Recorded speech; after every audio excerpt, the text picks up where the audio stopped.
Hi. Uh, I just wanted to make a comment because I'm a Lyft driver, and I'm starting to see uh, the scripture that Jesus spoke, uh, that the disciples wrote about in the four Gospels, that no man can serve two masters, or he will hate the one and hold to the other. Uh, and I'm a Lyft driver, and I've decided to remain committed to being just a Lyft driver. And I'm starting to see the reasoning behind why I should not have been accepted as an Uber driver.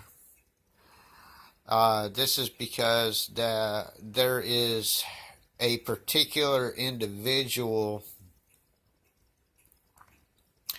who does switch between Uber and Lyft, and Lyft is basically just a filler for when he doesn't have any rides. And his main focus is money.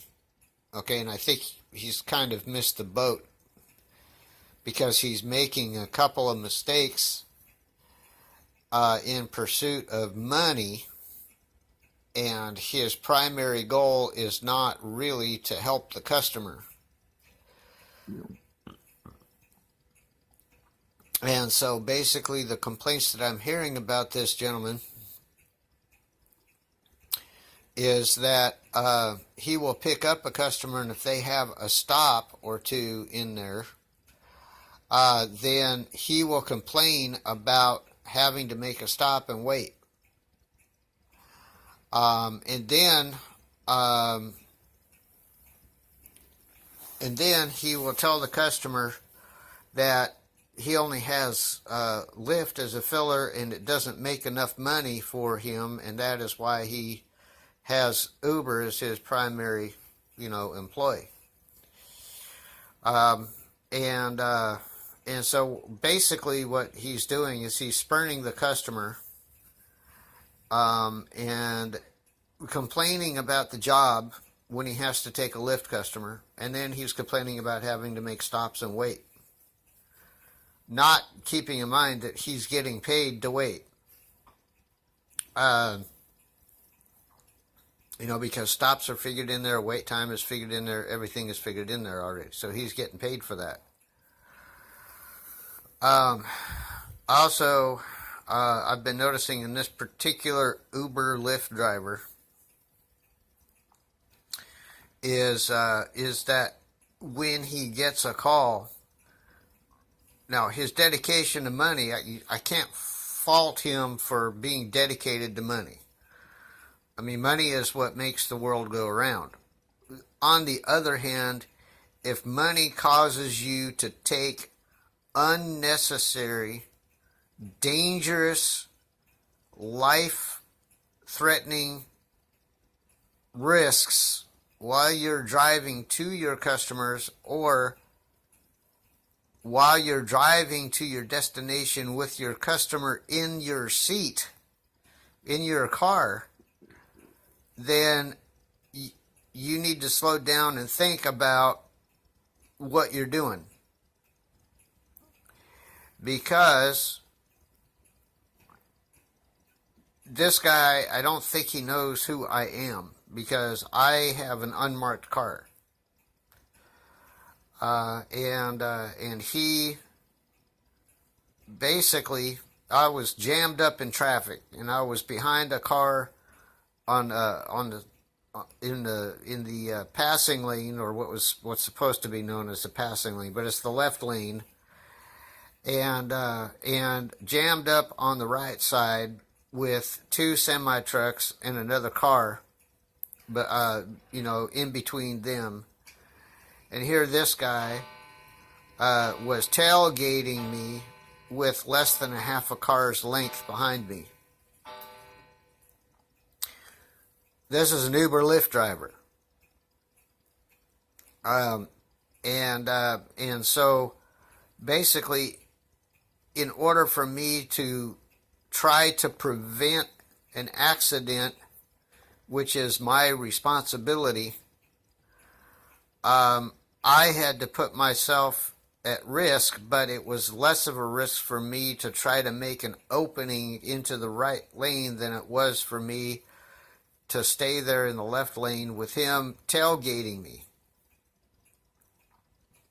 So I went ahead and did that. However, the risk that it caused me in doing that is I had to be sure that the flow of the traffic in the left lane was going to remain constant while I tried to force an opening into the right lane. And so that means that I had to take my eyes off the road for a second or two, look in my mirrors, put on my right turn signal, and then merge very carefully into the right lane. Now, had the timing not been right, had that person in front of me decided he was going to brake for some reason, for some emergency situation in the front of him, I would have hit him, and then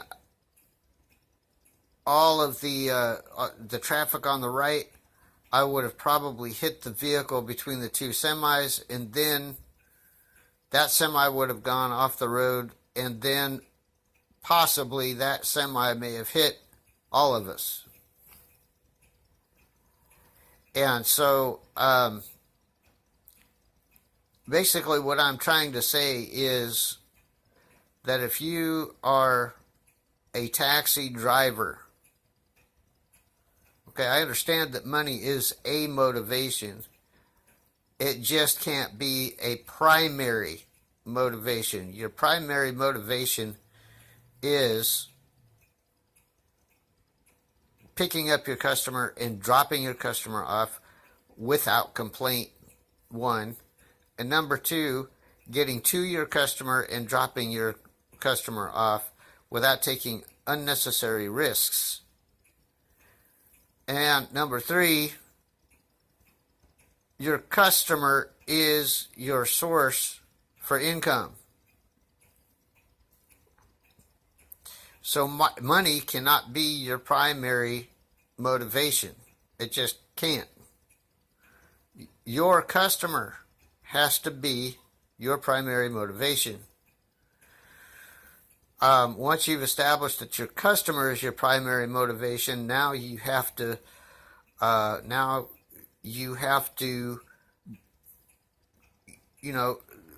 drive the speed limit. You don't tailgate, and you don't weave in and out of traffic, because that causes accidents. On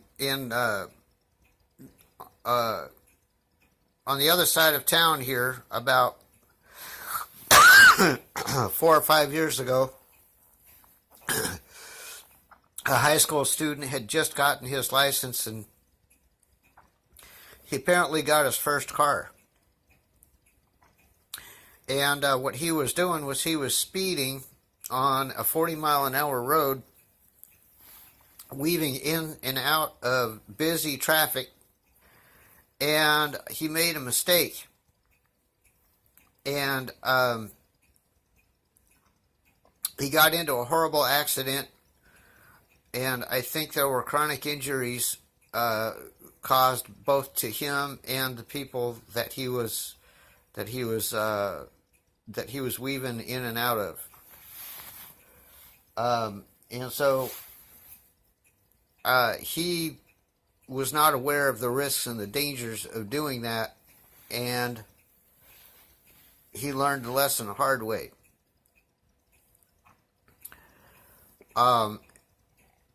And also another thing is too, the size of your vehicle becomes less significant at higher speeds. The size and weight of your vehicle becomes less significant at higher speeds. So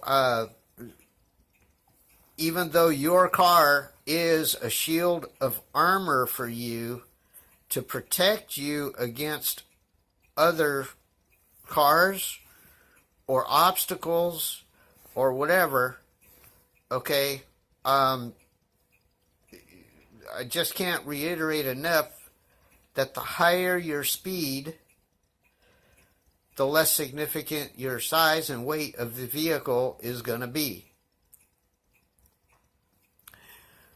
Because your higher speeds increase the risk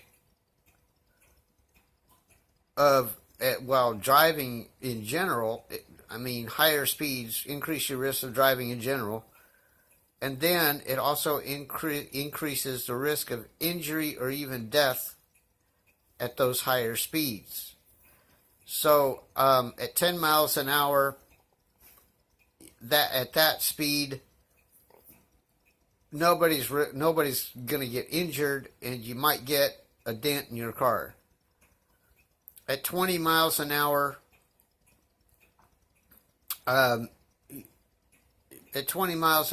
okay, the same thing. But at speeds at 30 miles an hour and above, you're risking, at 30 miles an hour, you're risking injury, and 40 to infinity, you're risking death when you take unnecessary risks.